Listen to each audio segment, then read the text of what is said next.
Hello everyone, welcome back to the Benchwarmers Podcast. In this week's episode, I'm glad to be joined by footballer Christian Nade. Christian, how are you? I'm good, thank you. How are you? Yeah, I'm good, thank you. I'm good. So obviously, I'm not too sure actually, I should have said this before, but have you retired? I don't even know myself. No, I don't know why I didn't know that. I want to play. I've been offered a new challenge in America in July for 4 months. So I'm gonna go there and see if you wanna come back. Yeah, okay. Well, it's an opportunity for you. I don't believe you've played in America before. Are you looking forward to that? Oh yeah. Because of obviously the lockdown, I put on weight and I'm very not fit. So I've got 2.5 months to get back to a good level of fitness to go there and then start a pre-season. Yeah, I think everyone's a bit like that, to be fair, putting a bit of weight on. But I think before we go into all that, we'll start off with where it all began for you, obviously, all the way back in France, where you started off at Troyes. Am I right thinking that this is potentially a club that you supported as a child? Sorry? Did you support them when you were growing up? No, not at all. Not at all. No. What happened is to be able to play for a professional team in France, even at the age of, I think, start around 14, 15, is very, very difficult. You need to be scouted. So you've got a scout who will come and watch you play, or sometimes they will organize like a big trial and you need to shine. There may be, 500 players coming for the trial and they pick generally like 3-4 players. So if you manage to be in those 3-4 players, you've been very lucky, and that's what happened to me. I've been in those 3-4 players who've been picked to play for the team when I was I think 15 or 16, 15. So I've done quite well. When I was young, I've done quite well, and then from there, that's just the start of my career. Yeah, and you made your debut in Ligue 1 as well, so the highest division in France. What was that like for you as a youngster? Did you ever find it difficult playing against some players who might have been a bit better off physically? Not really. I was quite strong already. I was very developed for my age. So I was I think 18 and I was the strongest player of my team. Oh, wow. We had a machine called the Cybex, where they can measure your power in your leg.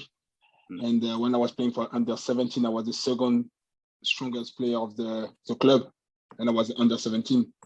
Okay. So no, it wasn't much of the power. It was more of the intensity, the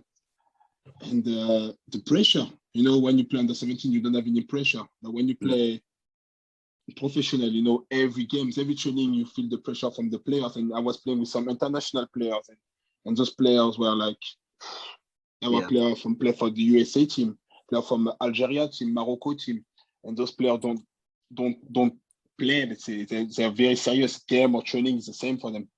Yeah. Did you ever find it difficult making the step up from youth football to first team football? Not really. What I think what was weird to me, it's not even difficult. It was the fact that my first game with a professional, we took the plane because we were playing in Corsica, and we had to take the plane to get there. And that was very impressive to me. In France, it's not like here when you play, because the country is quite small, so you can take the bus and you travel 2 hours and you are in Edinburgh or anywhere. Here in France, you have to take mainly the plane. So that was something like big for me. And every game you need to spend a day. You play at home or you play away, you spend the day at the hotel. So you stay with the players. You need to be focused on the game and only on the game, not on your partner or the kids. So it's something that it was very like big for me and amazing, like those players. And like I said before to another interview, you were at the time where to reach the first team, it was so hard. You wouldn't even see the first team player train. You just see them on TV. From see them, even if you were playing for the reserve team, you wouldn't even see them train. You wouldn't see them at all. So from see them on TV and say, oh, I wish I was there, playing with them, being in the same dressing room with them, it was huge. Yeah. And obviously, the club were debatable anyways, overachieving for quite a few years, managed to finish in 7th place twice in a row. How did you manage to sort of cope with expectations? Because obviously Troyes back then weren't necessarily a massive club, yet they were finishing so high up in the league. Club wasn't Troyes wasn't a big club, but they were a club who were playing football. Like we had we were playing against Lyon, where Lyon were winning league after league, and they were scared to play against us, even though we were not in the we are playing we were on the bottom of the league. They were scared to play against us because they know we were a team who could play. But and when I started my first game, we are fighting for relegation, so that's another type of pressure as well. But in the same time, I'm 17, I'm not 18. I'm not here to save the team. So I didn't have. It was just a discovery for me. Yeah. And obviously, one of the players you played alongside was Jerome Rotham. I'm sorry if I pronounced that name wrong at all. But he was quite a well-known player back in his day. So what was it like playing against someone as talented and experienced as Jerome? Jerome was in he was in Caen first, and then he came and played for Troyes. So once again, I was young and I could see him on TV, but we were playing for the same club. Yeah.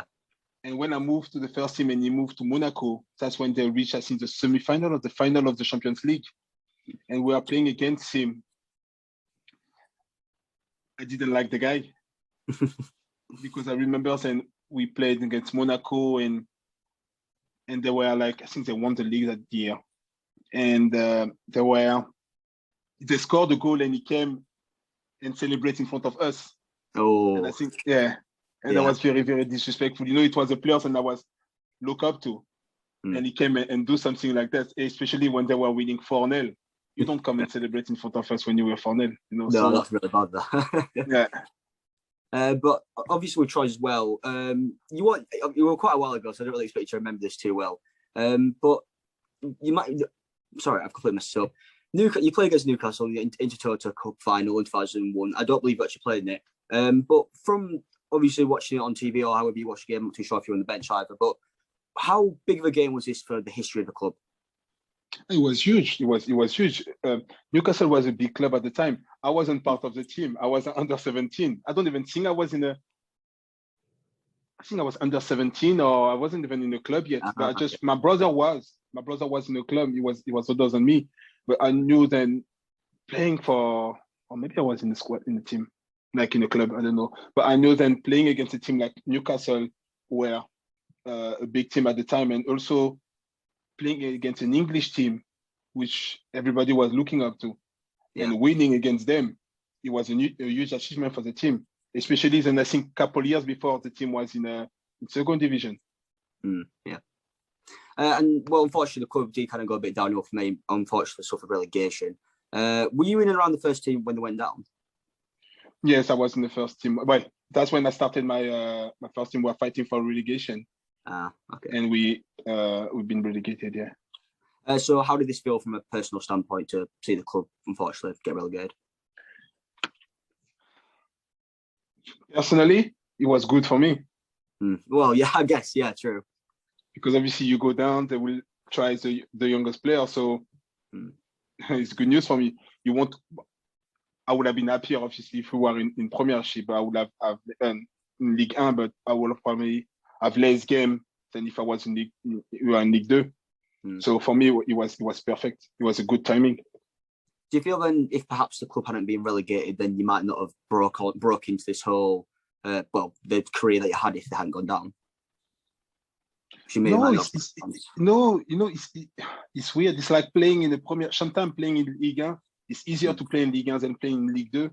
Yeah. It's like here, playing in Premiership is easier to play than playing in Championship. Yeah. So it could have been like, I felt comfortable when I was playing in Ligue 1, even though I was only 18. I played against Marseille, Nantes, and I didn't feel it was fine. The only difference is when you go down is the fans, obviously, in the stadium.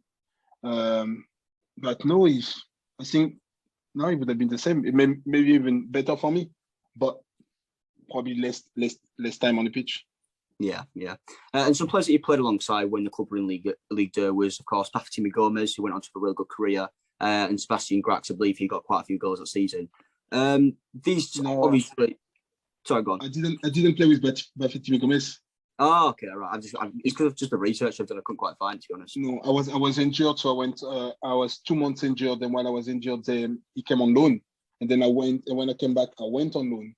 Ah, okay, all right, okay, So yeah. we didn't play together. Well, but nevertheless, am I right to keep played alongside Sebastian Grax? Sebastian, yeah. Yeah. What was it like? What was it like playing with a player as talented as him? I'm surprised you know Sebastian. Just for research. He's an amazing player. Amazing player. He's so calm. He was so calm. He was just in front of the goal. He was one of the most gifted players I've played with. Yeah. He was just a killer. And during the game, we keep laughing. During every game, we kept laughing. All the time. It's a really good character. Yeah. Of course, another player that you put alongside, and it's a bit of a strange because weirdly enough, I've actually heard of him compared to Grax, who I hadn't heard of beforehand. But a bit of a legend for the club, Benjamin Nade. Benjamin Nade, yeah. Yeah. What was it like playing alongside him? Because obviously he's so loved by all the fans. Benjamin is, like you say, he's a legend at the club. He's someone he was gifted. He was very gifted. He could play easy left, right foot. He could see the game like no one could. He's an unbelievable player, and I'm not surprised. And his career was so long. I think he stopped just at the end of last season. Yeah, something like that. And I was meant to do my testimonial. Unfortunately, because of the COVID, we had to move it for a year. But he was meant to be there as well. He's a player, and I really, really appreciate it. Yeah, and am I right to forget you played as sort of like an attacking midfielder? So how did that work with him linking up with you? He was older than me, so he was always shouting at me, telling me what to do. Yeah. So I would just follow his instruction. So yeah. When you're in front and you play with other players, whatever they say, you need to do it. So yeah, fair enough. But then obviously the move came out to Sheffield United. How did you first hear about their interest? It was a phone call from an agent. Just came like this from nowhere. Yeah, from nowhere. Well, it's a complicated story. And Hearts choice, we call them, we say trois in French, trois. So trois contacted me and says they want to offer me a new deal. Okay. And I declined the deal because I had bigger club who were interested by me at the time. So I declined the deal. And then 2 days after, I've been told that those clubs were not interested anymore. Oh, God. Trois contacted those clubs and say bad stuff about me. So I went back to Trois and I told them, okay, I'm willing to sign for you guys. And they said, okay, we will sign you, but not as a contract. Then we offered you in the first place, which it was the biggest contract in the club. So I was like, well, I didn't have the choice. So yes, of course. And they give me another thing, say, we won't sign you now, we will sign you only in preseason when you come back. And I'm like, that's not nice, you know. This means that I can't go on holiday and just like free myself, my head and enjoy my holiday. So I came back home and I just work hard the whole time. And I had a phone call, say then there's a club in England from someone I didn't know. Club in England will be interested. Yeah. Would you be okay to sign in England? I said, yes, of course. Can I know the club of the league? No, we can't tell you more. Speak to you in a week. Oh, well. That's it. It's a bit of mystery in that. So, were there any of a risk with you, obviously, moving to a new country? Did you feel bad leaving family behind? Yeah, of course. But it wasn't just the family, it was moving to another country without even talking the language.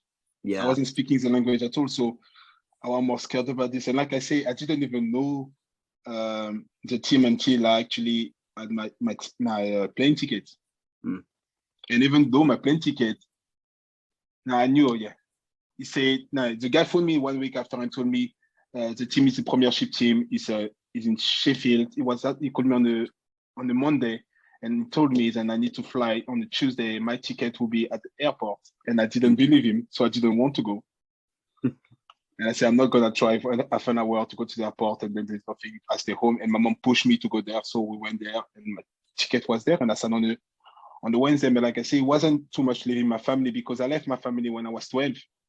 Oh, okay. Yeah. So I was coming back. I was in the pre-academy team. So I was coming back only on a Friday night and leave on a Monday morning. So I'm used to that. And then when I left for choice, I left completely home. So it wasn't too much of leaving my family. It was more the language. Yeah. Well, if it's any consolation, I think you speak great English, to be fair. But I kind of forgot to mention this before I went on to the whole Sheffield United thing, because obviously you represented France on the 21s. So we'll come back to Sheffield United in a minute. But how much of an honour was this then to represent your country, even if it was just at a youth level? It was amazing.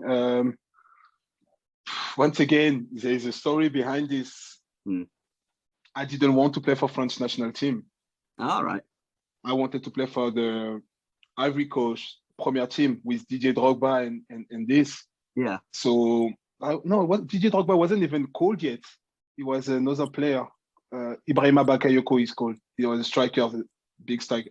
So I've been called up in the same time for both teams. So one was the first team and one was under 21. And my club the club called me and said, look, actually asked me to come in the office and told me, we want you to go with the under 21 national team. Yeah. Because no one from the club ever been in the French national team, in the youth level or the first team. So we want you to choose this. And if you choose to go to Ivory Coast, we won't sign you professional. That's a bit strange. Yeah, because I was the only player in the French national team under 21 who were not professional. I was still amateur. Oh, wow. Yeah, and they said they will sign me professional only if I go with the first team, with the under 21 team.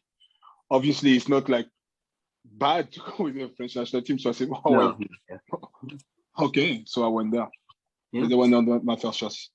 Yeah, and of course, one of the players in that French sort of youth team was Patrice Evra, went on to have a great career, played for Man United and Juventus. Could you tell back then how good of a player he was? Honestly, so I never played against a left back as good as he is. And a leader. It's not just a good player. He's a leader. At a young age, he was already a leader. Yeah. And that was just amazing. And the thing is, he's kind of player on the pitch, you don't play, you don't joke. He's very, very serious. He's taking it very, very seriously. As soon as the training is finished, he's a clown. Yeah. He just like to make people laugh and have a good time. And that's what I loved about him. Yeah. But we'll move back to the whole Sheffield United thing. I don't know why I did that whole thing away from that. But obviously, the manager when you moved to Sheffield United was Neil Warnock. So what was your relationship like with him? Very, very, very good relationship with Neil. He's a great coach, but also a very good, nice human being. Yeah. I can't fault the guy, honestly. Yeah. Did he ever perhaps help you, because obviously moving to a foreign country, not knowing the language, did he ever help you sort of learn the language? Like, were there any other French players in the team who just put an arm around you, helped you out? Neil Warnock couldn't learn, teach me nothing about English. No, at all. There were players, yes. David Sommeil used to play for Man City. Yeah. So he helped me a little bit, but he was living in Manchester. So after every training session, he would just drive back. He would help me sometime with interview, obviously. Him. And also, he was also impressed every time he was making an interview for me. He was so happy because he could speak English. He was so happy. But no, Neil didn't help me with the language, no, not at all. No, well, to be fair, Warnock didn't really come across as the sort of person to know all these other languages. But obviously, as well, you scored on your debut for Sheffield United, even if it was just a friendly against Rotherham, who are one of Sheffield United's biggest rivals. How surreal of a feeling was that, even if it wasn't competitively, to still be showing the fans what you made of? No, I think my career has been complicated from the beginning till now. It was this as well. There's a story behind this. I wasn't even meant to be in the squad that day. All right. What happened is they went to Ireland in pre-season, the full squad except me. So I think there were like 25, 26, 27 players went on pre-season in Ireland except me. The coach left me behind. He said then he wants me to stay with two fitness coach, who had a fitness coach in the morning and one in the afternoon. So all I was doing was running the whole time. And when they came back, he said he's going to take 16 players from the squad to go to Holland for a tourney, like, I don't know, you say, like, to play against teams. Yeah. And that would be like the main 16 players. So obviously I wasn't part of them. But so he took those players and we play games in Rotherham. So I wasn't meant to play. And I came to watch the game. He said, Christian, you know what? Take your stuff. Come, you're going to play. And then I was on the bench and we were losing 1-0. He said, Christian, come, you ready? So yeah, I said, okay, go on the pitch. And honestly, I was in real that day. And then boom, I scored. We drew 1-1. And at the end of training, end of the game, my agent for me said, Neil wants you to go in Holland with the team, so get your stuff ready. And then I think next day or 2 days after, I was in the 17th player in the squad. Oh wow, okay, wow. And I'm sure one of probably the proudest moments among short time Sheffield United, and maybe even your career, was that winner against Arsenal. You played against the likes of Van Persie, Jans Lehmann, Glenn Cleach, so many fantastic players. What went through your head as this goal went in? I don't know. The thing is, like now I know obviously because I watched the goal so many times. Yeah. But I remember and once I scored and I get home and people say, can you describe the goal? I told them then it was a long ball and I managed to flick the ball with my head. And then I saw Lehmann in the middle of the pitch and I didn't know why. And I just shot. Yeah. That's what I could remember. But when I saw the video, so it wasn't this at all. And then I remember exactly what happened. But it was an amazing moment in my career. Yeah. And I'm sure you probably had no idea what was going on at the time, but did you come up with like some sort of celebration when scoring the Arsenal goal? Yeah. Since I'm a kid, my dad used to put videos of Pelé. Okay. And I love when he scored the game and he was like he was punching the sky. Yeah. So when I scored, I went towards the corner kick and I jumped and I've done what he done. Yeah. And I could be wrong about this, but it's just something I came across. But in that game also, am I right in thinking that Paddy Kenny picked up an injury, Phil Jagielka went in goal? Were you ever concerned that perhaps Phil didn't have what it takes to be a goalkeeper? No. when Paddy get injured, I was like, oh, we're done. We're coming back. We're coming back. But you know, the will and the team showed that day was just amazing. We were everywhere. And I think that the Jagielka done 2 or 3 saves, which were amazing. So I think that day was not meant to be for Arsenal. Yeah, and obviously while playing the Premier League, Sheffield United, I'm not too sure about your actual game time, come to think of it, but obviously some massive teams there, such as Man United and Liverpool. What was it like playing against clubs which are known just globally, like all over the world? It was huge. It was huge for me. I remember one game when the first game of season we play Liverpool at home, and in France it's totally different. When the coach told the player to go for the warm up, it means then he's considering you, put you in. So after 15 minutes, the coach told me, Christian, go for warm up. Yeah.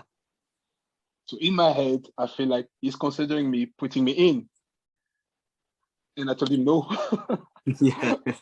No, I can't play. No. So those players, well, there were Alonso that day, there was Steven Gerrard, and I was like, wow, that's kind of Peter Crouch, those players like I see usually on TV, and I look up to, and now they're next to me, and I'm going to play against them. and there was a huge thing. There were players who were playing at Tottenham, even though he didn't play too much there. Was Edgar Davids. And I love him since he was Ajax. And when I was playing against him, I was more looking at him than actually playing. Yeah, I get that.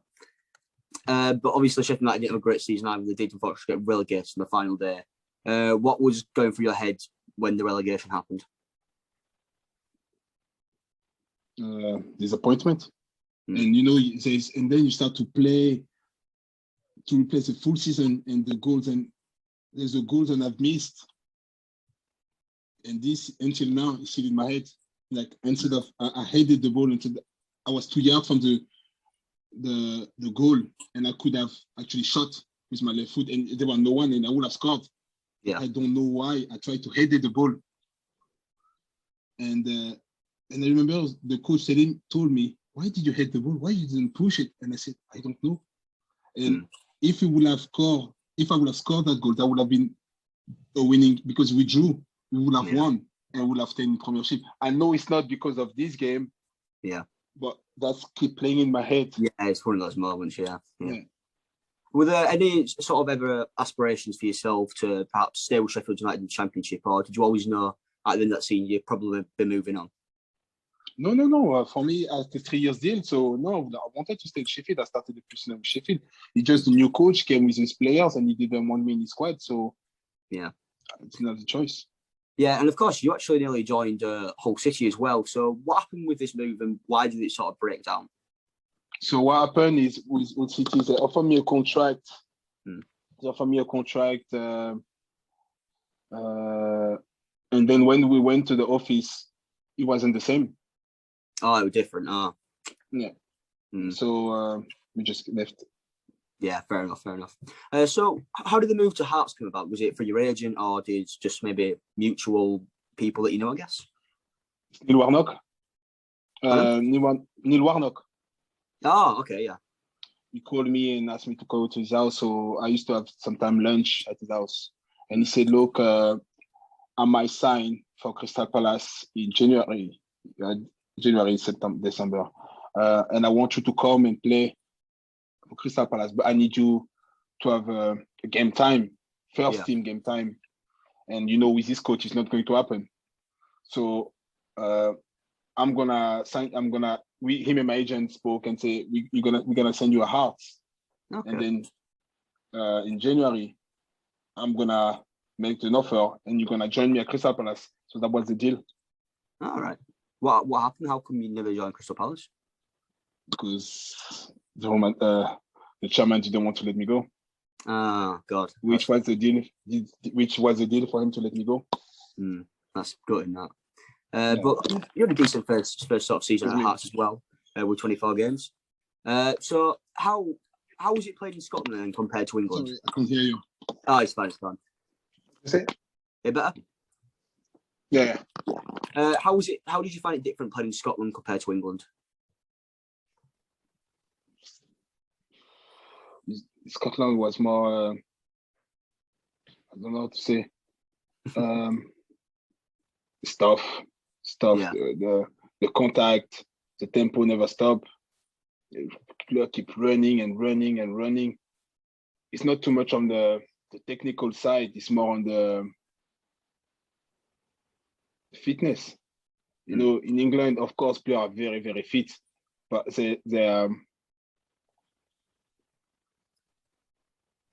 they don't run as much as they run in Scotland. Yeah. It's more calm. Yes. It's more calm. Obviously, there's time where you see the game just go like one side to another. Yeah. But in Scotland, it's like this all the time. They never stop. And that the thing is, but at some point, the tempo like start to go down. Yeah. But because of the tiredness, so they don't really. I don't know. It's just Scotland is tougher. It's more about contact and aggressivity and everything. And in England, it's more technical and passing the ball and things like that. Yeah. Yeah.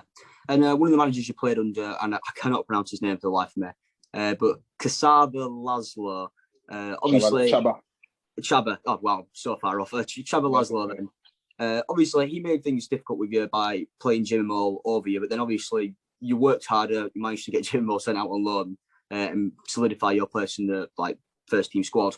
How much of a challenge was it for you personally? Then obviously, when you've got someone playing ahead of you, you think you're better than him, and you proved you was. How difficult was it for you to just prove to Laszlo that you were the better striker at the club? Shaba always put me as first striker. I did it. I could be wrong again. It's just I saw. It's what he says on Wikipedia. To be honest with you, about he did it with Jamie Moore. No. What happened is when Shaba arrived, I was injured. All right. So he played those players before, but under Shaba was the player who plays the most games in the full squad.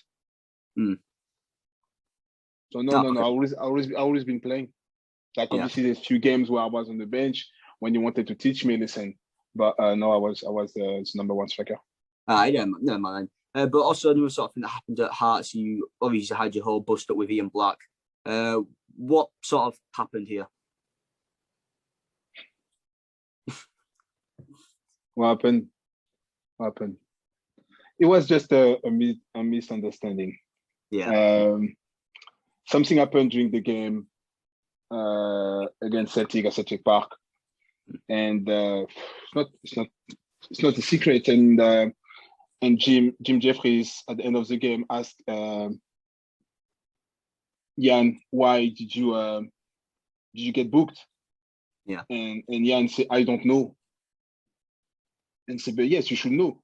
And he said, "No, I don't know." And I was next to him and I said, "Look, we all seen it why you've been booked, so just tell the truth." Yeah. And he started to go at me, like, "Don't talk to me. You've been rubbish today." But I said, "I know I've not been good today, but the game was on TV. He's gonna go home and see when you've been booked. Yeah. So just tell him the truth." It's stupid. Yeah. And what happened? He kicked Brown on the other side of the pitch when the ball was on the other side. And that's why he's been booked, because the line saw him. So I told him, just tell the truth. And he went at me like, you do whatever you want in this team. Sometimes you don't train, nobody tell you anything, blah, blah, blah. And I said, look, in this team, when there's something good, it's never because of me. But as soon as we play bad, it's because of me. And I'm taking all the critics and I don't mind that. But don't say that, don't come and say that you don't know why you've been booked. And say, you know what, I'm sorry, just leave it, it's fine, I'm sorry. It's been like talking back and forth for like 5 minutes. And then I just left it. And then he kept talking. And at some point, I've done some things and I shouldn't have, but. Yeah, it was some tempest flare and stuff that happens, doesn't it? But obviously you went on to leave Hearts and you next went to Cyprus. So was this ever really an option? Like, did you ever really know you'd be moving to Cyprus, I guess, or did it kind of just, when the opportunity came up, you took it? No, what happened is it was very, very difficult. Hearts offered me a contract. I signed it. And when the thing happened with Jan Black, I've been asked to come in the office and I wanted to put my salary down, which I already did. So I declined this. Yeah. And they say, I don't care. I've got the copy of the contract. And they told me no. So I phoned my agent and I said, do you have the copy of the contract? And he said no. And I'm like, oh, that's no good. That's no good. So I said, well, I'm a proud man. So, I leave. And they say on the papers, and they didn't offer me a deal and everything. And I was like, oh, that's nice. I was meant to sign for a team in Denmark. All right, yeah. So I flew to Odense. I went there, and this team never showed up. I've been told that I'm a violent player, which I'm not, but because of the Jan Black, that's what happened. I think someone phoned them and said something like this. So I was in London at my cousin without any club, and then this agent phoned me and says there's a team in Cyprus who would like to sign you. They're in pre-season in Austria, and they would like you to sign. And I said, okay, send me the contract. So I signed the contract before I went, and then I met the team over there. Yeah, well, to be fair, moving from Scotland to Cyprus, the weather's definitely a lot better over there. But how different of football was it in Cyprus? Obviously, I know it's a lot warmer conditions. I imagine sort of the quality of football isn't as good. How different was it to Scotland and England?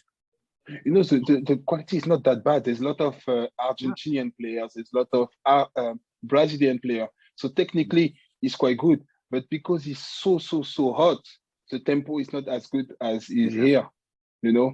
After 20 minutes, you're all soaked.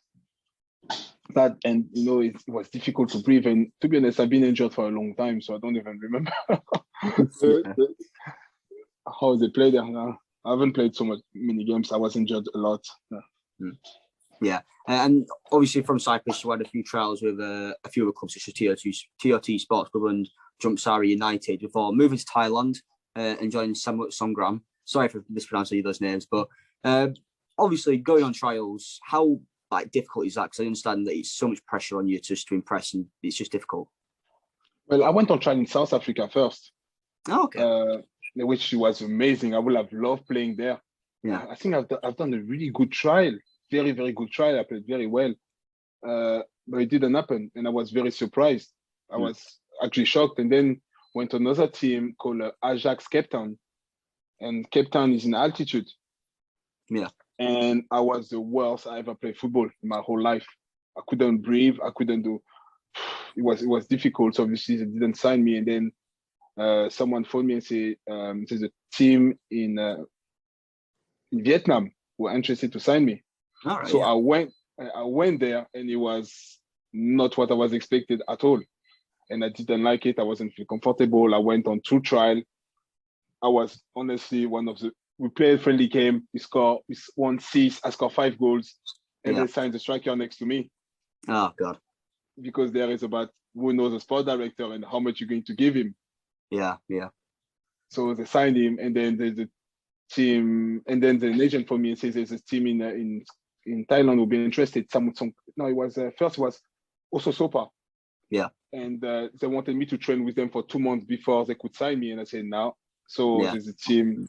Yeah, there's a team called Samut Songkram phoned me, and I trained with them. And before the end of the training session, they called me apart and said, "We will give you a contract." That's a contract. So, but going on trial is difficult because the only time I've been on trial was when I was 15 for choice, and so I didn't really know what to do or what to expect. I would just and obviously when you play with, for example, in Thailand, when you play with you go on trial in Thailand, most of the Thai player, their salary is around 15,000 baht, which is 300 euro, 400 euro a month.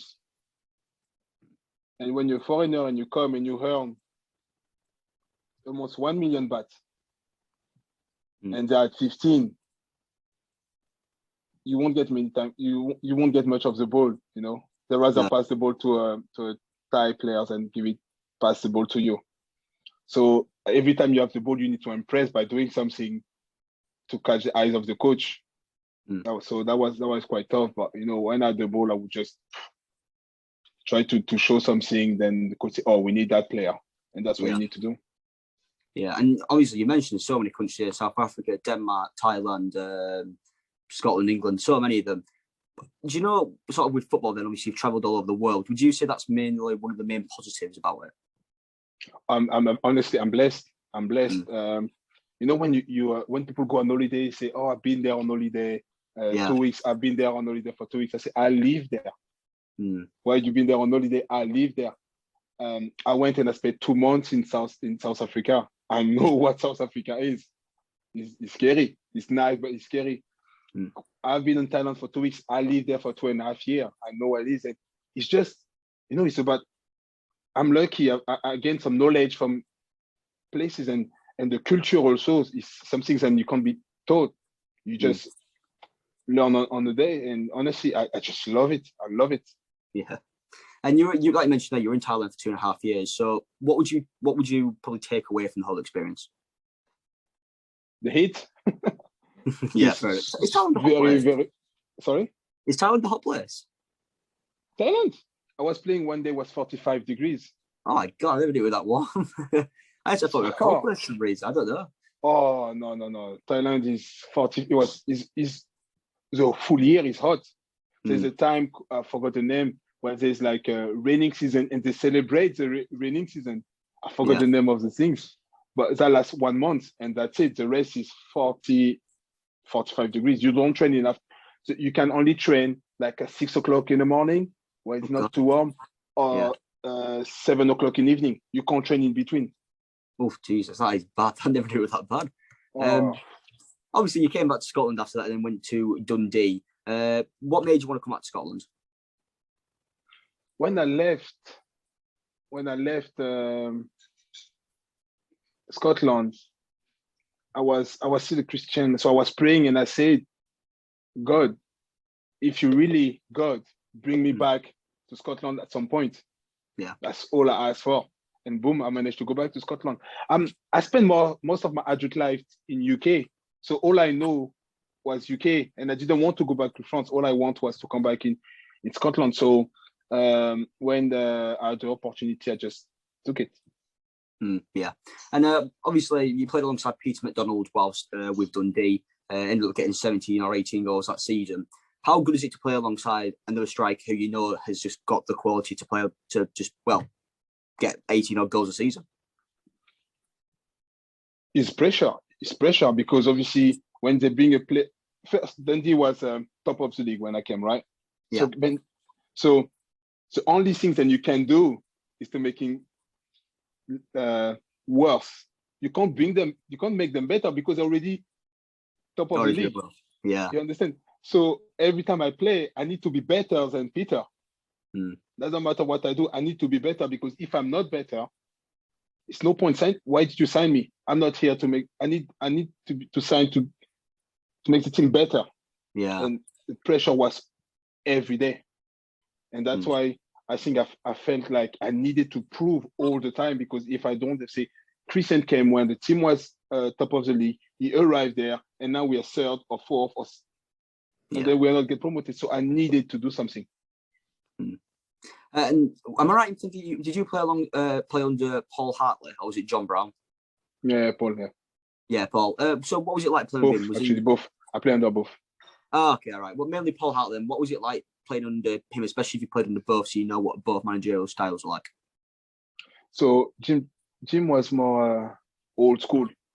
You know, he's a type of coach who will throw the boots at you. Yeah. And if you're not fast enough, you will get in the face. Yeah. But at the same time, he's a coach who knows, and when he tells you something, it's what it is. You don't gonna go behind your back or say it's what it is. He's a straight man. Yeah. You know, and sometimes it's better.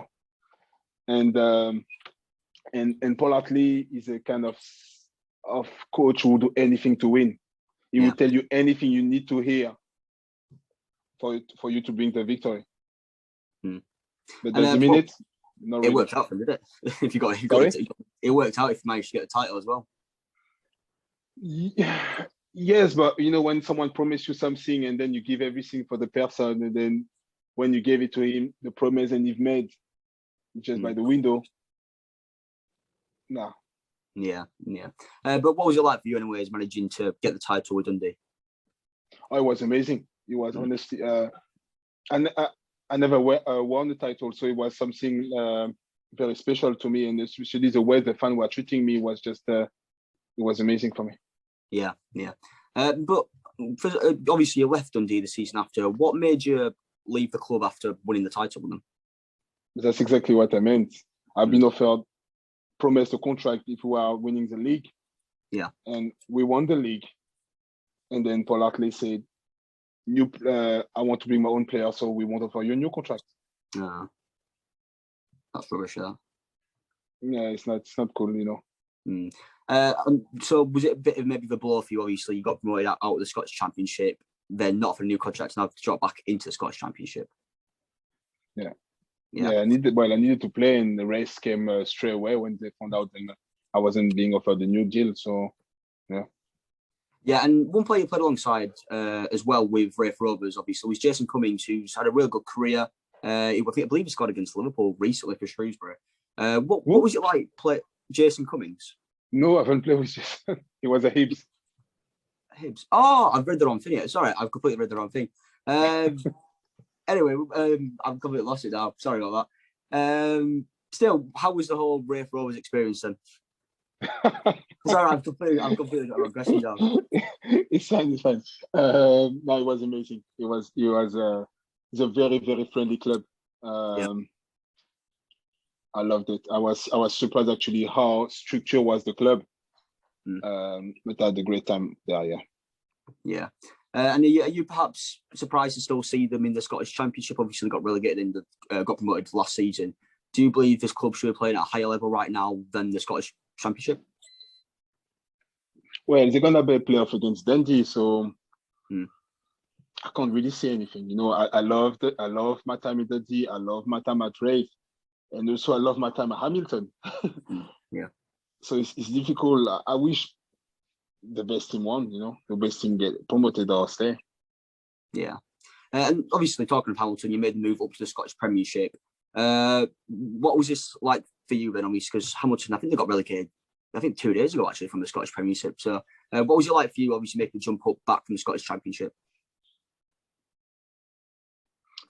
It was disappointing, but it was tough because I've not been asked to leave. I choose to leave. So it was a big gamble on my part. The coach didn't want me to leave. I remember Martin Canning asked me to come in his office and said, I heard that you want to leave. I don't want you to leave. You've been a positive influence in the team. I want you to stay. And I say, I understand, but I need to play. I'm 27 or 20, I don't remember, or 30 maybe. And he said, I need to play. If I don't play now, and then you don't offer me a new contract at the end of the year, I'm going to struggle. So I need to play. And at the time, the Dumbarton coach was calling my agent all the time. So I said, going to a full-time team, going down a league and play part-time, how I'm going to cope with this. So and he'd been straight with me. The coach told me, look, if you're doing well, you can go back up. But if you do average, that's you finish. Yeah. And I took the risk. Yeah, obviously things weren't the greatest at Dumbarton at the time as well. Only just finished up the relegation zone. What's it like then playing? Obviously, you got relegated with Sheffield United as well. But what's it like playing in a club where things aren't maybe going too right? You're not getting the results on the pitch. Dressing room might be losing heads a little bit, and being so near to relegation. But that's another almost the same situation than Dundee, but it's opposite. I can't make the team worse. We're already meant to be relegated. So the only things that I can bring is positive things, and that's what I brought. Yeah, and so obviously it was no pressure at all there. Yeah, sorry, go on. Sorry. It was no pressure from the club. The pressures and the only pressures I had, it was me. The pressures I put on me to not just being average, and then my career would have been over. Yeah, And obviously, the team you played against in that league was Rangers. While they were making their ways back up the Scottish leagues, did you play against them away at the Ibrox? Yeah, we played against them away. What was it like, obviously, with their fans? Because Rangers have some of the best fans in the world, and them making their way up through from the Scottish league too. What was it like? Are you a Rangers fan? No, I'm not. I actually don't like them. I prefer Celtic, but the best fans. I don't know about this, but they were a good team. We beat them. We beat them at Ibrox, so that was a good team. But yeah, they had nothing to do there. We all knew that. It's sad when a team like Rangers for whatever reason, get relegated to League Two. For the Scottish football in general. You want those teams to be in a Premier League and fight for the title like they've done this season. And same with Celtic, or even when you see Hearts get relegated for the way they've been, or Hibernian, you want those teams to stay in Premiership and fight to bring the Scottish football on the map. Yeah.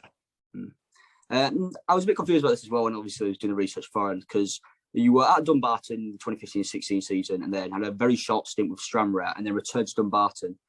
So what kind of happened here? Was it a loan or?